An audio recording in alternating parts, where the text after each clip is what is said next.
Yo, another week, another fight podcast. As always, is your boy Mayron. I'm here with Dave. How you feeling? I'm good, man. It's been a little minute. Got It a lot to has been. cover. It has been a minute, and we have been not active because life has been life, but there's a lot to cover. Sheesh. So, where do you want to start? Like, do we even want to start with the fights? I feel like the news is better. Which piece of news has been like that have you wanted to talk about the most I think since the you've been biggest there? thing is the news from today. Uh, Mike Chandler coming to the UFC. Yeah, it's crazy, right? And then he's going to be the backup for the Gaethje Khabib fight out the bat, right? Yeah, which kind of makes sense. Kind of. I Um, mean, does I it? think Dustin is probably the only logical answer. But they won't give Dustin anything. Hooker's probably still recovering. Tony's still recovering. So yeah, I could. And they won't. And right now they're in their own weird thing with Dustin, right? Where Dana's being an asshole to him um, because he's demanding his worth, and even other fighters are demanding that you pay Dustin more. And Dana's like, well, he doesn't really want the fight, which is ridiculous, a ridiculous statement from a man that's supposed to be promoting you. So Right. yeah, it makes sense for Dustin Poirier to be the backup. Instead, you have a new signee and the former Bellator champ in Mike Chandler. That would Now, be so crazy if he actually got a chance to fight for the belt.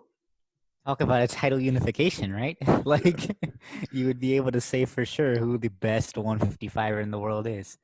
Um, I mean, it's kind of wild, right? So Mike Chandler trains out of Sanford as Hmm. well, and trains under Henry Hooft, and so he's obviously coached by someone that has been preparing people for lightweight titles as well.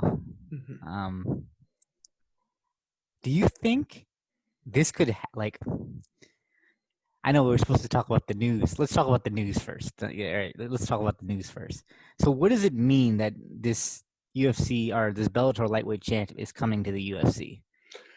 I mean, it's always hit or miss. It seems like with Bellator champs coming to the UFC, Eddie Alvarez did really well, obviously, but then you also have guys like Will Brooks who did not do well at Didn't do all. as well, yeah. Hector Lombard is up and down. Hector Ben Lombard, Askren, who of is a course. killer, but by the time he came, wasn't the killer that he Hmm. was. Yeah. Ben Askren, of course, which probably falls into the same lines as like Hector Lombard. Yeah. And Um, Askren came from one after his Bellator. Like, yeah, exactly. mhm. Again, was a killer, no longer a killer. Yeah, and I kind of I view Chandler as sort of kind of being in a little bit of a similar position. He's like 35, 34, 35. I would say he's at the end of his prime, though, right? And not definitively past it, which is, I think, the difference here. Right. Right? He's in the last couple years of his prime. He still has time to make a run, quote unquote, especially if he's being put in the position to fight ranked guys early. He doesn't have to like earn his name. Hmm. I think if he steps into this fight though against Gaethje or Khabib, he gets killed. I think it would be fun to see him against Gaethje. I think Khabib is also.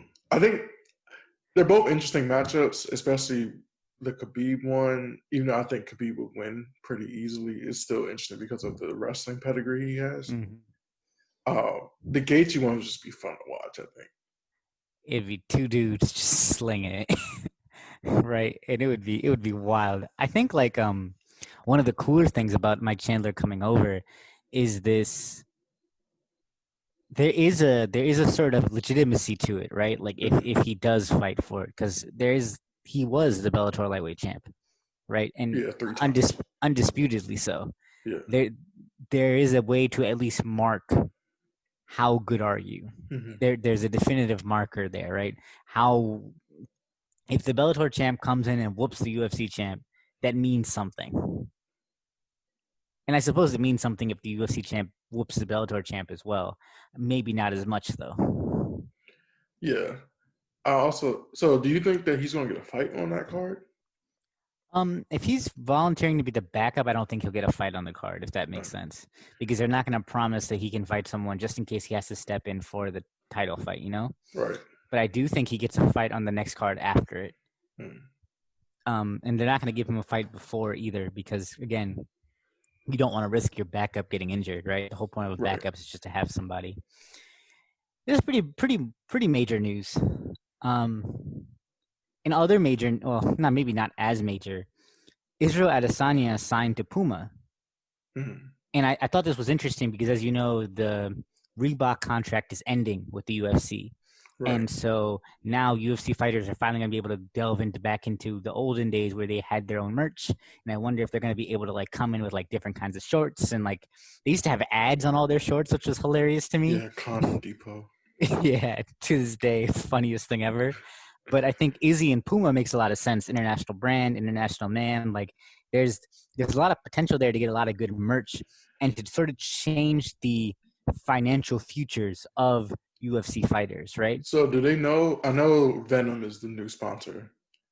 Yeah, Do I they don't know know if if this it's going to be like Venom exclusive. shorts or is it going to be like the old days where it's like they can actually have sponsors on the shorts? See, I haven't seen anything that says either way, right? What's happening. I do know, like, literally, like, I'm watching it right now. This Puma commercial with Izzy is super cold. And I can't imagine that if it was like the Reebok deal, I don't think he'd be able to do the commercial, right? Mm-hmm. So I think that leans towards the idea of them being able to, like, do stuff other than Venom. Yeah, it's been a while since a UFC athlete has had like but aside from like the Reebok thing, like Yeah. the last UFC athlete I can remember that had like a really big like brand partnership was probably John Jones when he was with Nike. I think so, yeah. And that's, I mean, mainly due to his brothers, right? Right, but even then, like, the Reebok deal didn't happen until like 2014, 2015. And so even then, like Connor didn't have like a He didn't. big known brand deal to my knowledge. Instead, he made his own proper Yeah. 12 whiskey brand, right? That's the only thing that's we've seen out of like a branding deal. And I think this introduces something new to the sport and introduces a new level of like legitimacy to the sport as well. If you can actually start taking UFC fighters and using them and branding them and giving them life, like Jorge Masvidal stands out to me, right? Like the idea of him getting on like a brand sounds like instant cash, you know? You can just market him so many ways. Yeah, Connor too. Yeah, that's a lot of guys out there. I hope that that's a thing because that's kind of what you're saying is it legitimizes the sport in a different way. Every other sport, major sport out there, guys have signature deals. Even like with boxing, Andre Ward had Jordan, exactly. Triple G had Jordan.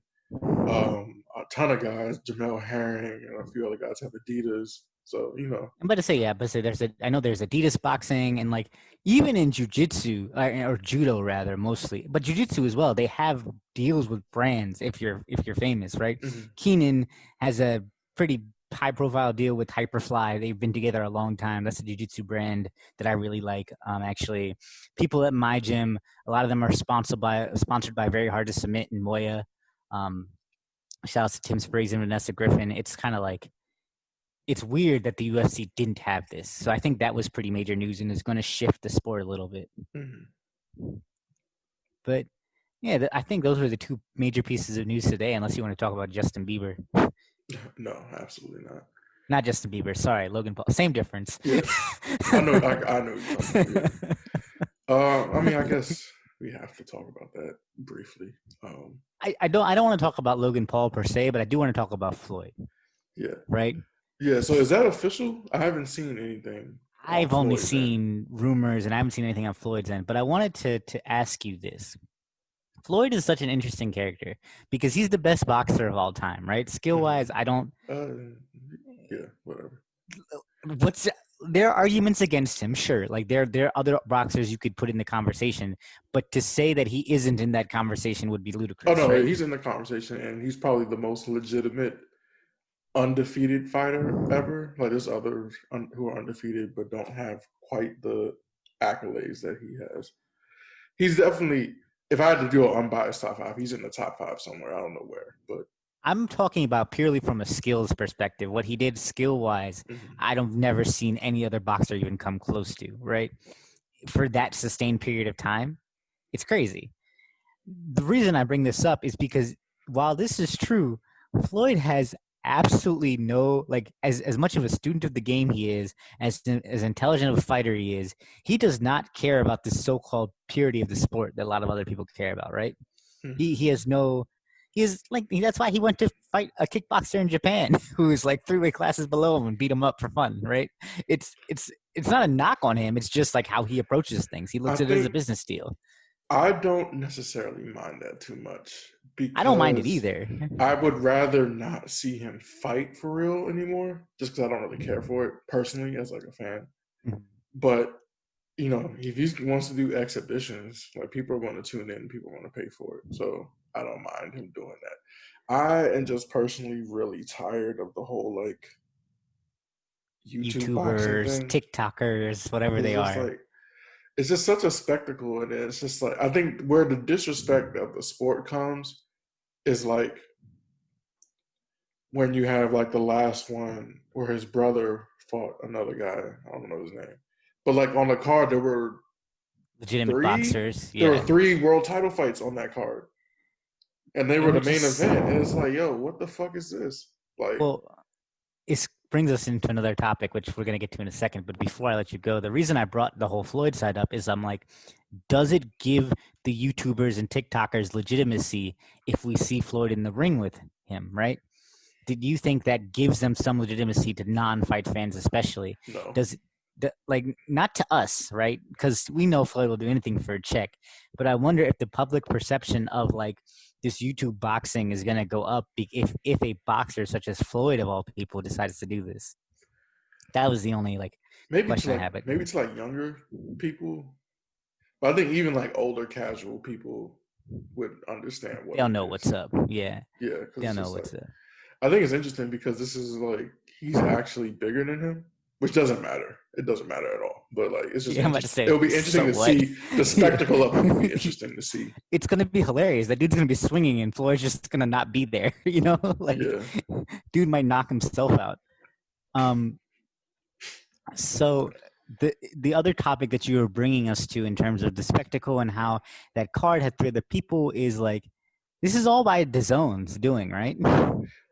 If it's Floyd involved, I highly doubt it's gonna be DAZN. No, I'm saying, but this starts with DAZN, right? This spectacle, this bullshit ass matches, like these things start with DAZN, and they're kind of reaping what they sow. And yes, exactly, because we were talking about news.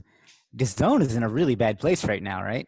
Right. So, you know, Canelo's suing Golden Boy. I don't think he's suing DAZN. So he's suing Oscar De La Hoya. Yeah, and for like a breach of contract and like not being able to get in fights. And I think DAZN might be a part of that too. But basically it's like DAZN has stipulations in their contract for what they consider a premium opponent for Canelo. He's supposed to fight 1 premium opponent a year. He gets 2 fights a year basically in his deal. One of them has to be against a premium opponent. And where like the controversy comes in is that he fought Danny Jacobs and he fought Sergey Kovalev, and DAZN did not consider them premium opponents, even though they are. Sergey Kovalev's a little bit past his prime, but like Danny Jacobs. Shouts to Danny Brown. Shouts to Detroit. Shouts to Royce to 5'9". Anyways, continue. Wrong podcast. Yeah.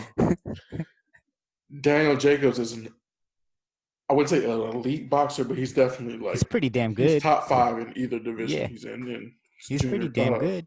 Middleweight or super middleweight. So the fact that they didn't consider him a premium opponent, but they're considering Oscar De La Hoya a premium opponent who hasn't fought in like 15 years, whatever, or like Jorge Masvidal or Khabib, and like all 3 of them would legitimately die against Canelo. The Khabib thing is hilarious because it really shows that one really shows you where DAZN's head is at. Because Jorge Masvidal, okay, he's had a boxing fight. He's a boxer. Yeah.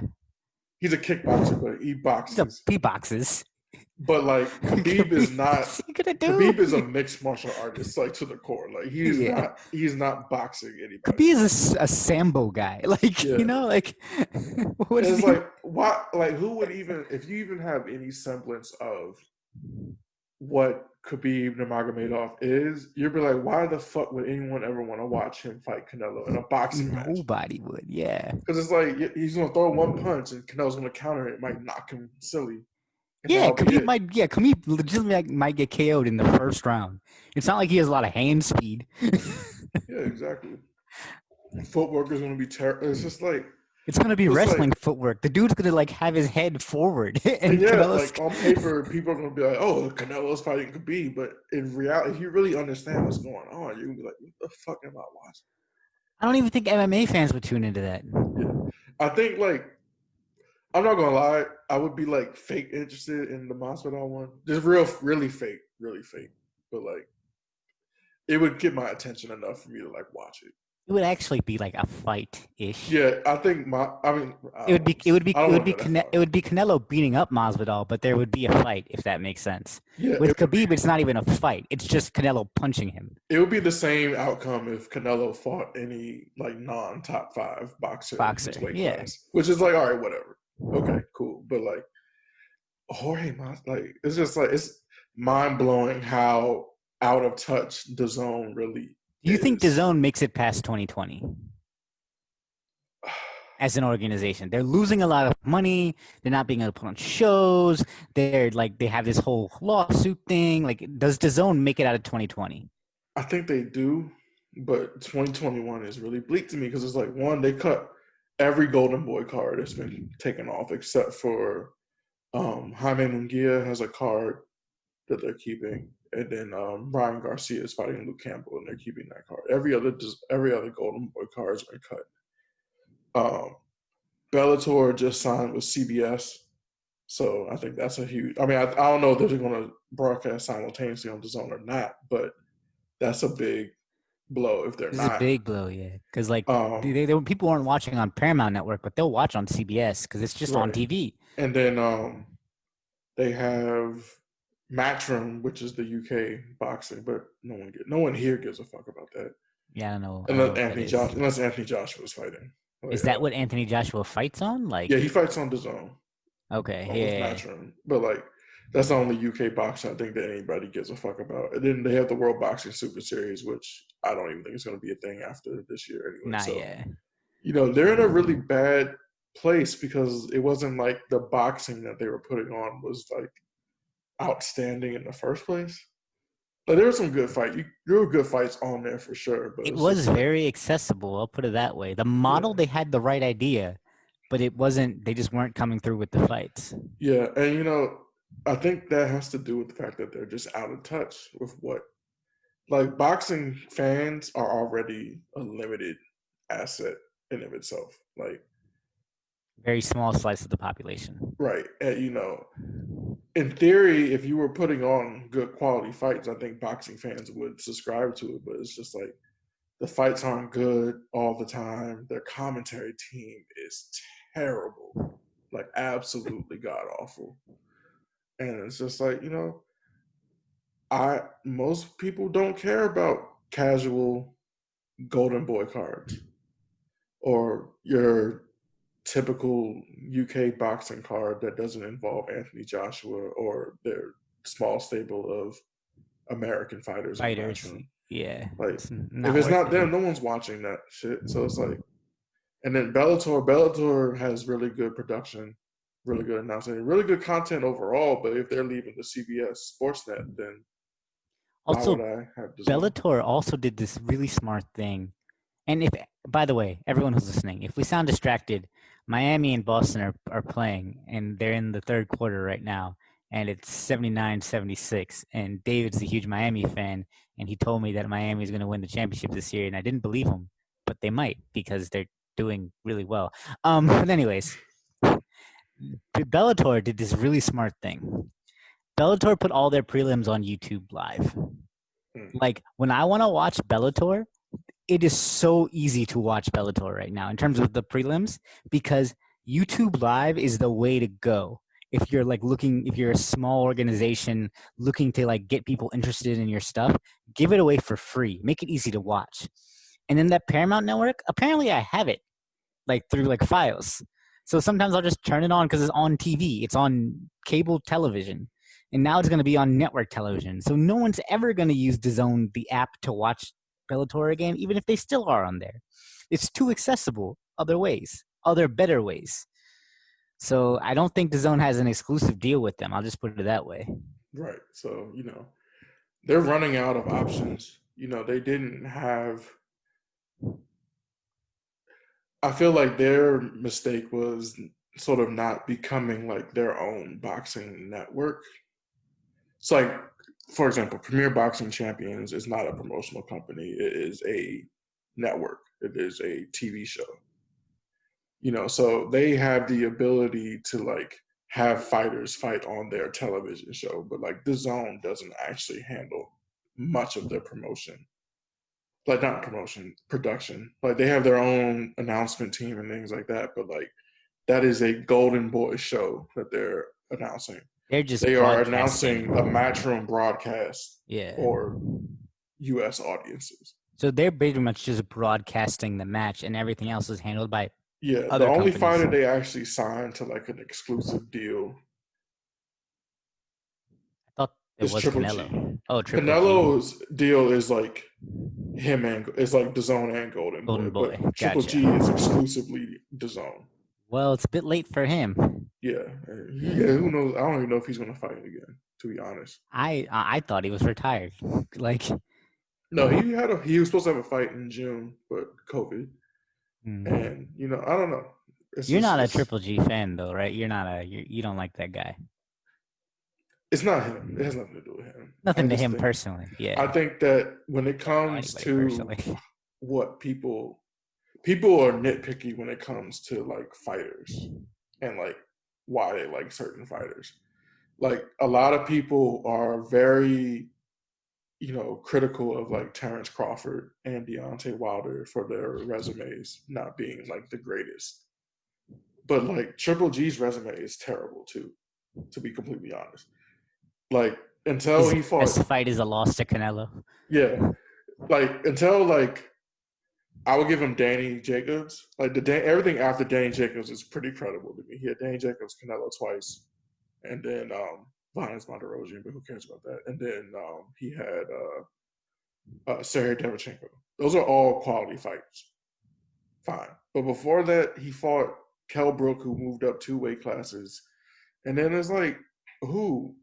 David Lemieux, Martin Murray, like these aren't elite guys.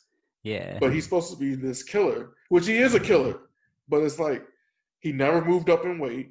Like that's one thing you can't hold against Terrence Crawford. He's moved up 3 weight divisions. He's been dominant in all 3 of them. Triple G's never moved up in weight, and he hasn't really fought that many top level guys. So that's my critique about Triple G. That has nothing to do with anything we're talking about. But no, it doesn't. But it's an interesting thing to think about right now. Yeah, but my point was the media is like, oh my God, Triple G is the best middleweight of all time.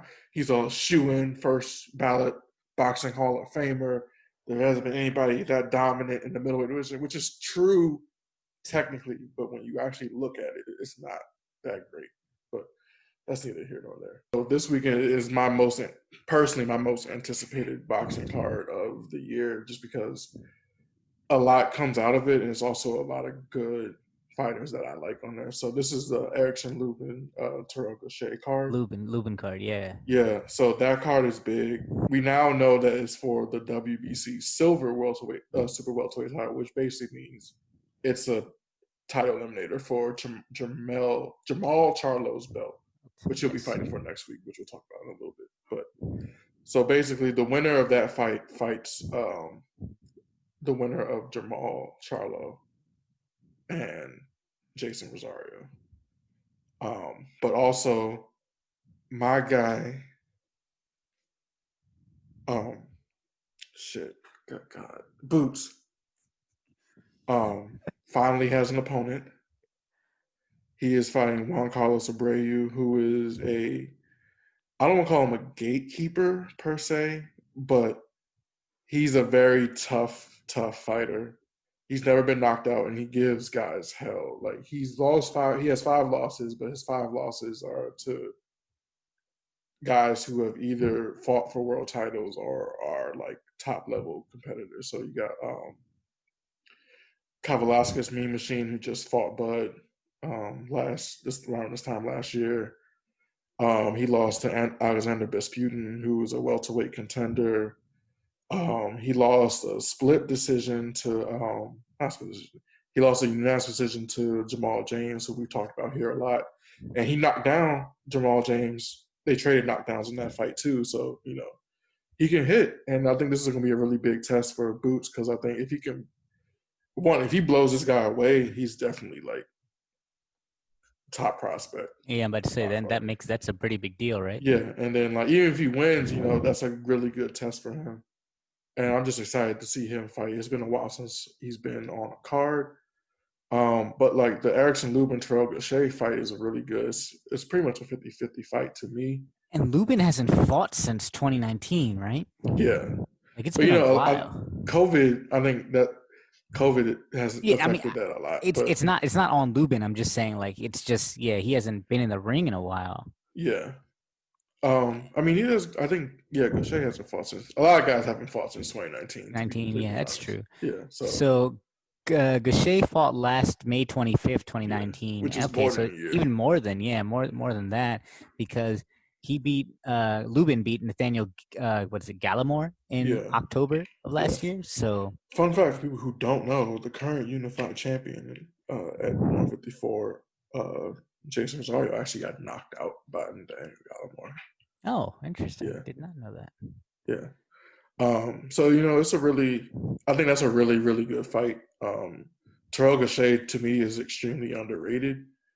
He doesn't get a lot of credit, but for being a good boxer. But he's a 2012 U.S. Olympian, amateur national champion. Like he's very, very talented. And Lubin was the number one prospect coming out of his class. He turned pro instead of going to the Olympics. Why did we talk about Lubin recently? Did he train an MMA fighter? Yeah. So it was a while ago. So I was watching Mike Perry fight. Perry, yes, we were watching that together. Yeah. Yeah, I watched Mike Perry fight Geoff Neal, and they had said on the broadcast that he had been training with a boxer in Texas. Southpaw. Yeah. Even though Lubin's from Florida, he did train in Texas for a little bit too. But I was trying to figure out who it was, because I was like, it's not the Charlos, because they're not Southpaws. And I couldn't think of it. And then like one day, I was literally like looking up something, and I was like, Erickson Lubin. Yeah. And because he tweeted him. They tweeted each other about it. It was interesting. Yeah. Yeah. So that was actually a very interesting cross connection. It's not the only cross connection you've discovered recently. Oh yeah. Yeah. So I was watching an old Terrence Crawford fight when he fought Derry John at 140 in 2015, and Anthony Smith was in the background. I think he was actually doing security. Was that what he was doing? He was security? Yeah, so I noticed a whole bunch of other guys wearing this. He was wearing this red polo tucked in, like slacks and everything. And there was a whole bunch of them sitting in a row. And I think he was doing security. Some pretty good security. I wouldn't want to run into Anthony Smith. He trains in Omaha. That makes sense. Yeah, he does train in Omaha. But that was like mind-blowing. I'm not trying to fight Anthony Smith, especially could you imagine some drunk dude like just being like rowdy at a boxing fight and be like, oh, you're security, you can't take me. Next thing you know, you end up in a Kimura.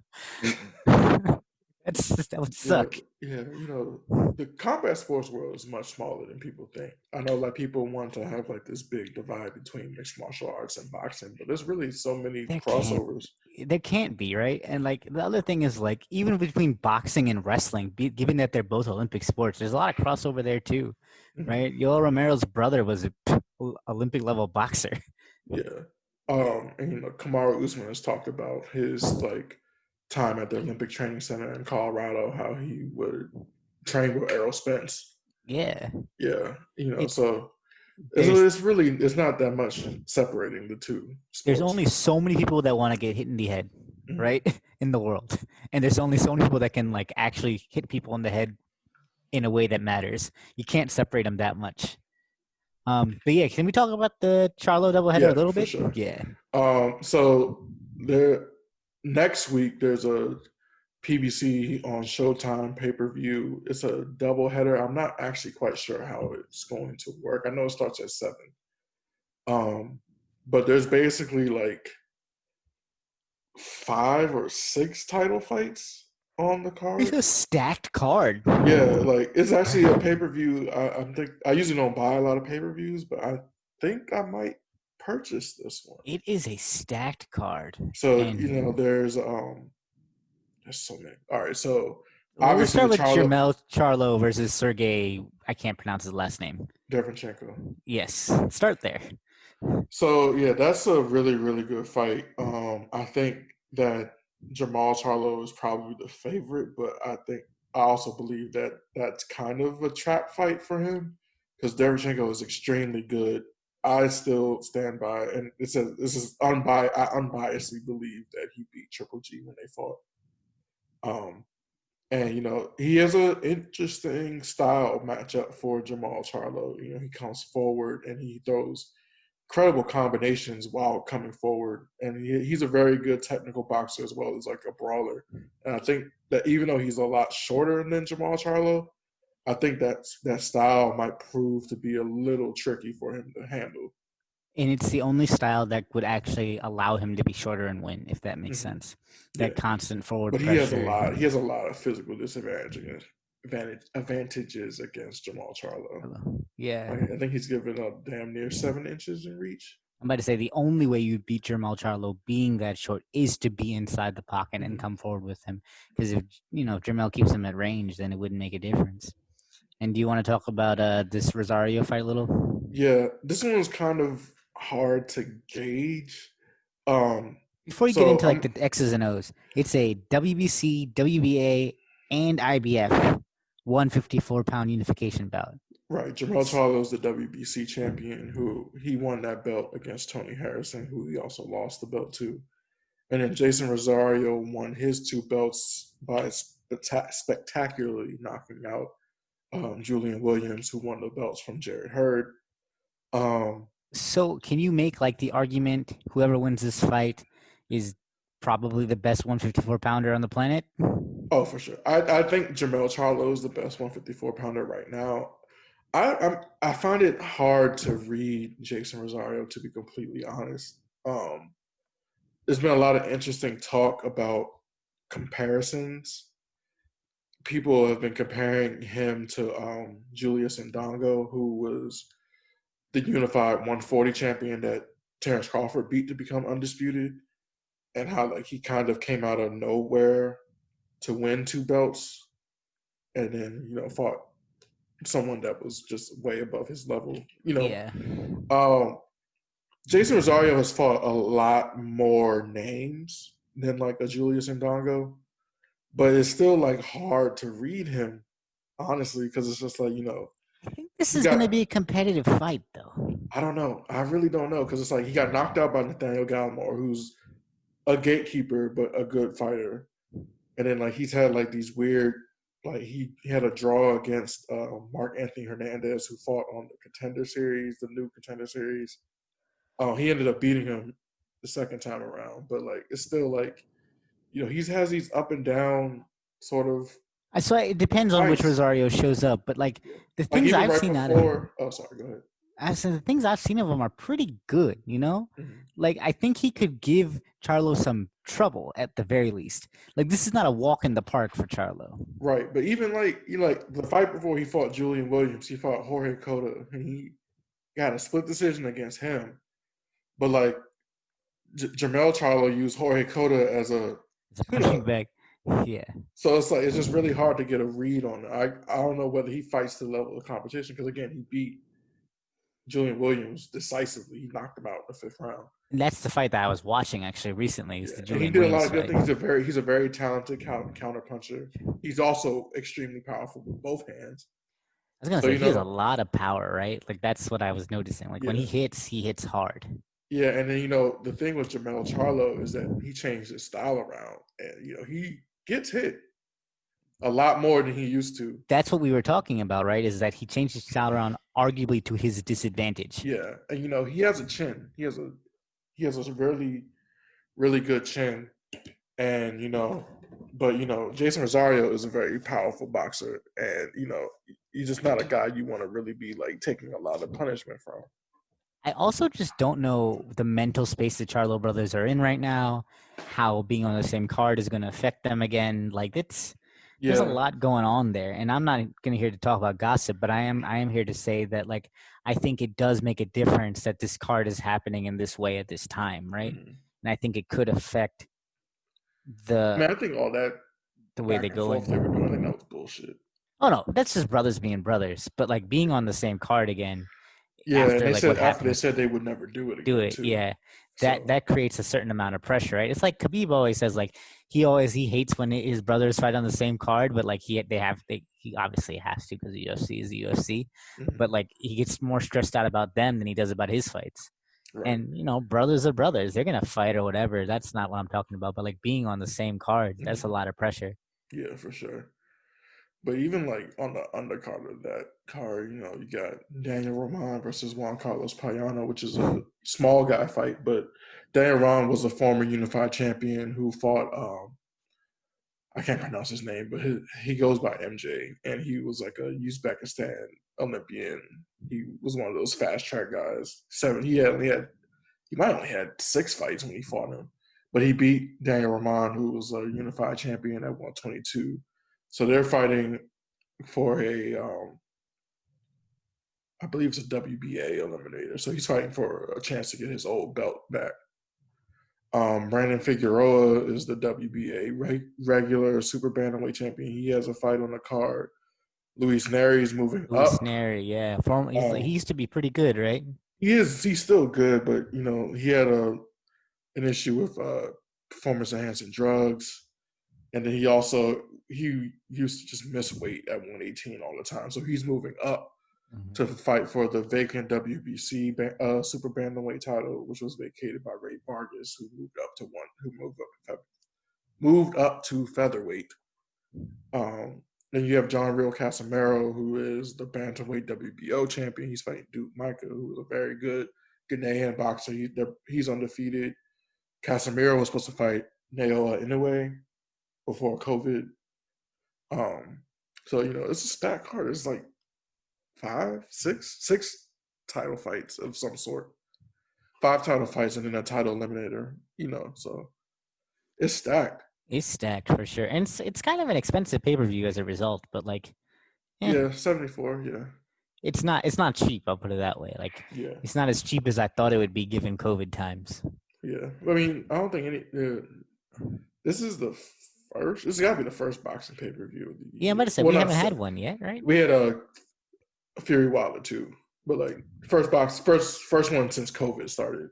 Might have said that was before COVID. Yeah, but like the UFC never docked their prices.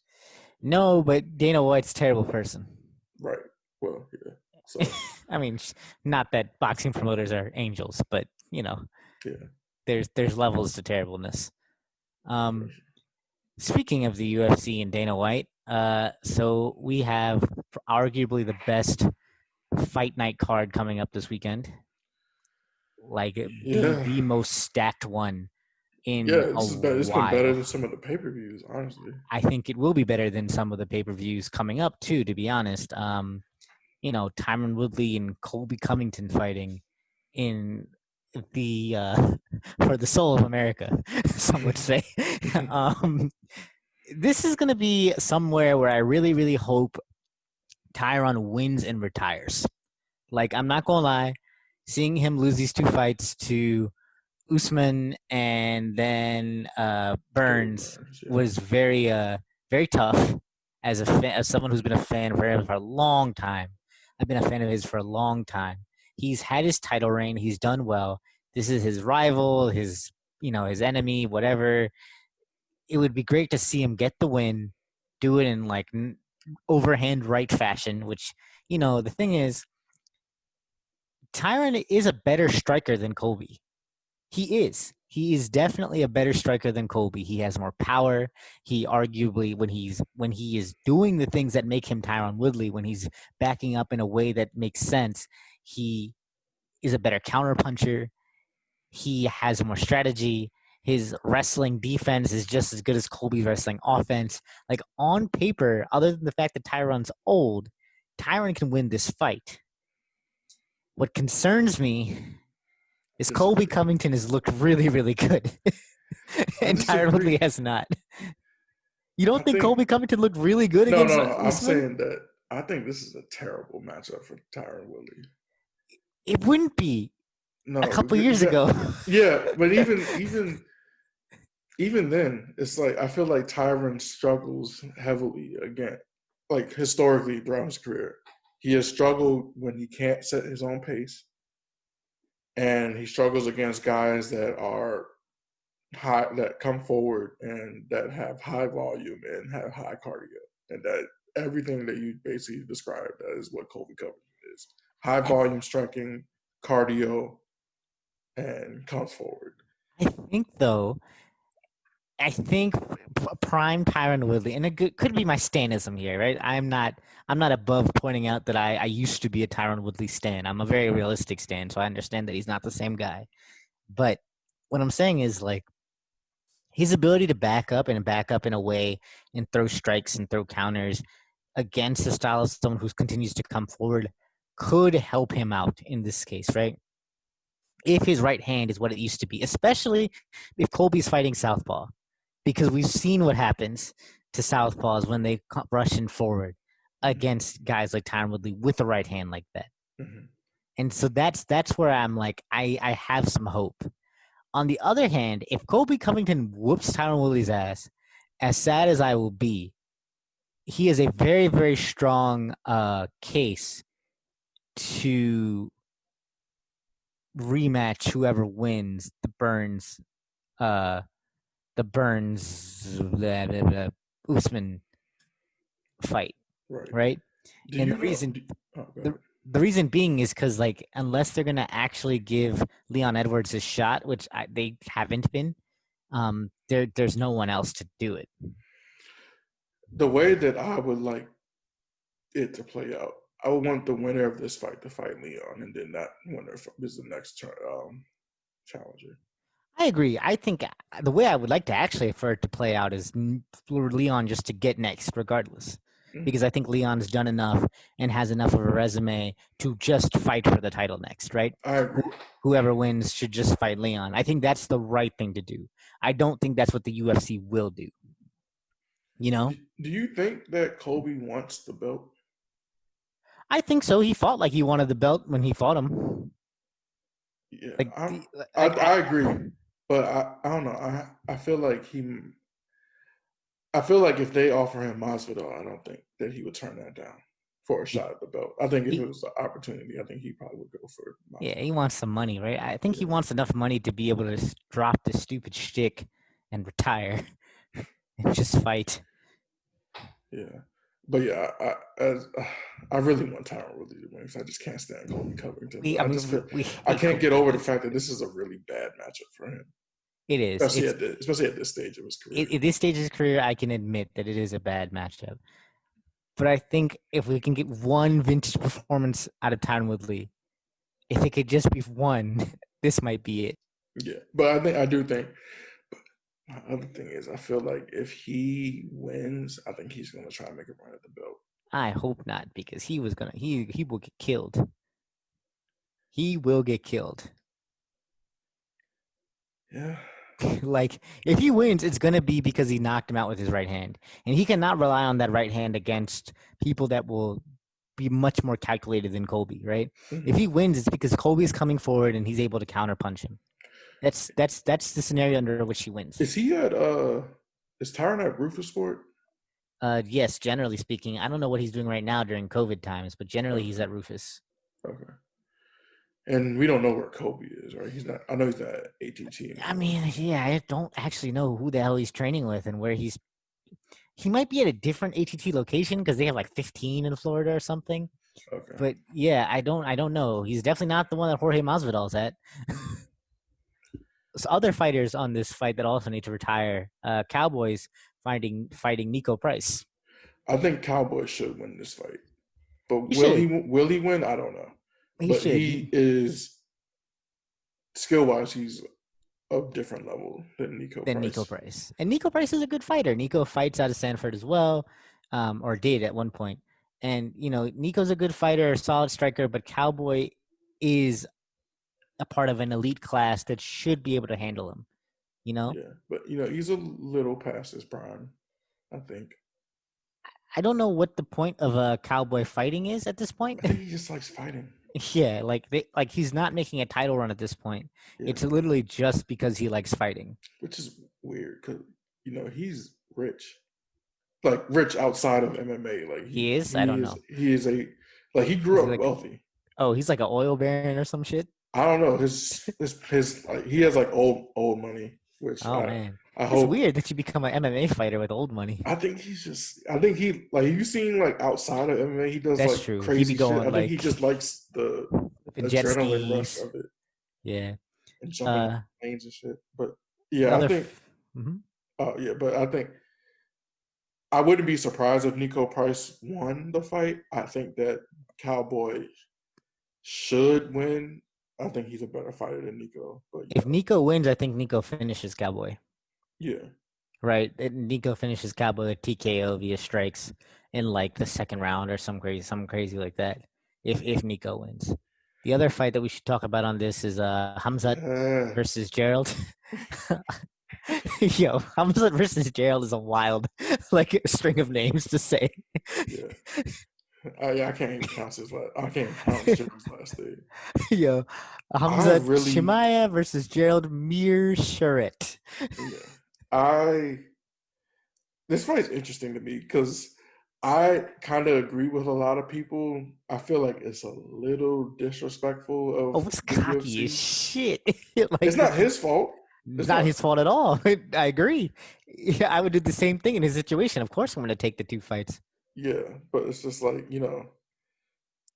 I think that might be a little extra motivation for Gerald to pull out the victory. But, I really like Chimaev. I'm not necessarily ready like everybody else is to call him the next Khabib. I think that's a little premature. It's a little premature. He is dominant. And he just bounces around these weight classes. I mean, he's just so big, right? That he has to. Right? Is he? He's tall as shit, man. Yeah, he's tall, but I don't know. He doesn't look like the guy he fought at middleweight. Probably wasn't also that big either. But when he fought at welterweight, he looked like a welterweight. He didn't look like a middleweight. That's true. That's true. But he was like, yo, I'll fight anybody, anywhere, anybody, anytime, any place, whatever y'all want. He said he could make he said he could make 155 too. So I don't believe it. I would have to see that. Do you believe the hype about Hamza? I think Hamza is exactly who we think he is. I think, of course, you're gonna run into somebody in the UFC who's gonna make you pay eventually, unless your name's Khabib. But I think Hamza is someone who is going to be very dominant, especially at 170, right? If he can keep making that cut to 170, which it looks like you said he can, and I agree, then he can seriously make, I think, within a year, a title run. At this pace, where he's fighting 3-4 times, 3 more fights, and all of a sudden you're fighting, the top 5 guys in the UFC. That's how it goes. Yeah, and the reason why I'm so confident about him being able to make 170 is because he made 185 and 170 in the span of 10 days. Agreed. So, and who knows if you never really know with these guys. He might walk around at 190. So he might not have to cut that much weight to get to 185. 170. That's true. Yeah. That's true. But it's interesting. The guys over at I don't know what the name of the gym is, but he trains in Sweden with Gustafsson. Yes, I don't know what the name of the whole gym is this is the best guy we've ever seen. And Gustafsson is one of the best UFC light heavyweights of all time, so that's something. Right. That's saying something.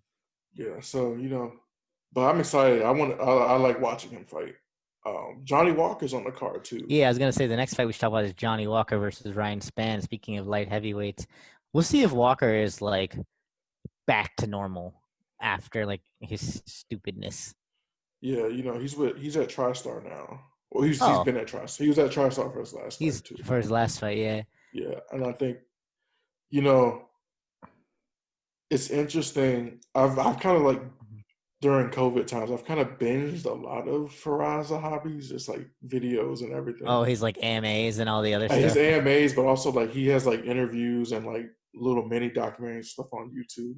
Yeah. It seems like that would be a really bad fit for Johnny Walker. Too disciplined, too by the book. Not even, well, that too, but it's just like, it's not, the guys there aren't like big ego guys. Like the whole air of his gym when I was watching the documentary is very much like we are a team. Yeah, TriStar is humble people. Yeah, I mean like, that's why they're so good. Yeah, they have the arguably They have the greatest GSP. mixed martial They have artists the of all GOAT. time. But like even him was like, yeah, we come into the gym and it's like I'm just like that white belt over there. Like, and I feel like Johnny Walker is a very loud and boisterous kind of personality, and I feel like it'll be weird to see him in that sort of environment where it's very respectful and disciplined. But he seems to have stuck there. So. Yeah, I'm about to say if with good coaching, you can go everywhere. Yeah. But we'll see if he's like going to be a factor again now that light heavyweight's in play, which we talked about a lot about last episode. If he, puts together a run, he can get back to a title shot really fast. Yeah, that division is wide open. Yeah. Even like with John Jones, even like low key with Corey Anderson leaving, like it's really wide open. There's no real number one guy. I mean, there's a number one guy, obviously, Dominic Reyes, but like I think any given day, 1 through 10, I think most of those guys could win. I think Thiago Santos could beat Reyes. I think Reyes could beat Thiago Santos. Like it's all up in the air. Mm-hmm. But yeah, I think that's all I have to talk about today. I think we've hit all the major stuff. I think there's one thing I kind of wanted to touch on. What's up? Jamel Herring fought like 2 weeks ago. Oh yeah. And he fought like a dirty fighter, and he admittedly from himself and like me as a fan, like it wasn't like the best Jamel Herring performance, but he had gotten headbutted for like the 5th time or something like that, and he had blurred vision from it. And they stopped the fight. The guy was disqualified, but he had the opportunity to keep fighting, and he didn't. And there was a lot of backlash online about it. And, he was very open and honest about things. Like people were calling him a quitter. And like he was saying like his wife was talking about like, I can't deal with all of this shit anymore. Like, so he wants to fight Carl Frampton next. And then he's saying that's going to be his last fight. And, like to me, it just, and like even then when he said that, like I saw guys talking about like, nah, champ, we want to see you fight like Jojo Diaz and Miguel Berchelt. I'm like, this guy posted a picture of his wife in a text thread talking about, yo, I want you to retire. And you're talking to him about fights. And like people are calling him a quitter. I'm like, this man did 2 tours in Iraq. Those people have never fought before or done anything tough, right? Like the thing is like even getting headbutt in sparring sucks with headgear on, mind you. Right. Even like when you're like sparring in a kickboxing match or in the Muay Thai clinch, when you're close and it's not like even a regular boxing match, you get hit with headgear on with a headbutt and you're just like, I don't want to do this right now.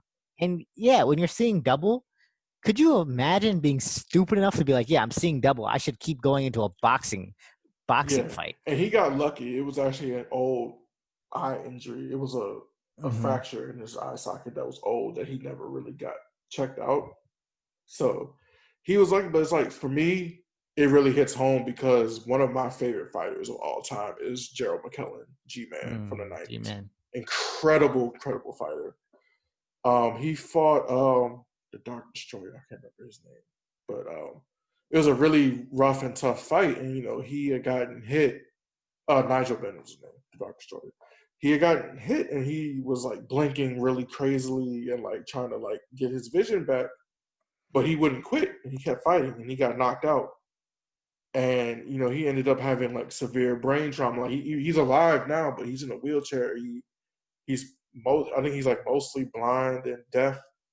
Like, it's not worth it. And it's like... People call the fighters quitters for not wanting to get illegal shots in. It's like, this profession in itself is dangerous enough. And it's like, the thing that gets me was, like, Tim Bradley called him a quitter. And I'm like, yo, like, you are a fighter, bro. Yeah. And, like, just because you went out against Rosalind Porodnikov and tried to kill yourself because people said that you robbed Manny Pacquiao and you got a point to prove doesn't mean that everybody else has to carry themselves like that. And like anybody that's calling a Marine who served 2 tours in Iraq, especially a black male Marine, a quitter, like, yo, you're full of shit. Yeah, and it's just people who have never, they have no understanding of what it means to get hit in the face, let alone like being a full-on fight. Yeah, man, it was just fucked up. I just wanted to speak on that because like Jamel's one of my favorite fighters, but it's also like people don't understand, especially fans. Like we're fans. Like I would never like I have my commentary about how my opinions on fighters, but like I would never question like the integrity of a fighter because like I understand what they go through. Also, like, it's such a weird thing to question. This is a sport, you know? Like, when someone breaks the rules and, like, for that situation, when someone breaks the rules and does an illegal blow and the fight has to come to an end, you don't be like, nah, it's okay, you cheated. That's not how that works. Like, that's not how it would work in any profession. You know, that's not how, like, the system should work. The system should stop the fight then because it is dangerous and because it does invalidate it. It doesn't make any sense to keep on fighting in that situation. That's not a quitter. That's not integrity. That's just the rules of the sport that you're playing.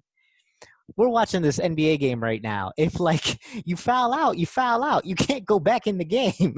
Right. This don't make no sense. If Jimmy Butler were to foul out right now with 23 seconds left, it doesn't matter that there's 23 seconds left. They can't let him keep playing. Yeah, exactly. But yeah, that's all I have. I just really wanted to speak on that because that was something that really bothered me because again, you know, he's a fighter. Anybody that signs up to take blows to the head and to the body for a living, you have to give them a little bit more leeway than your average person, especially like someone like him who's, you know, he's been in war. Yeah, no, for sure. Voluntarily. Yeah, in war. It's crazy. But all right, I think that's all we got for today, guys. I don't want to make these episodes too long. I'm sure we've gotten like what, an hour at least. Yeah. So, yeah, tell us what we missed. Feel free to leave feedback in the comments and always tweet at us and talk to us on our social media pages. Bother Dave to tweet more from the Fight Podcast page. It would be great. Yeah, you know, you can listen to us on Spotify, YouTube, Apple Podcasts now. Apparently, you've always been able to. Yeah, they actually just sent me the confirmation Anchor. Oh, awesome. Yeah, so. But, all right, yeah. Peace and love. See y'all.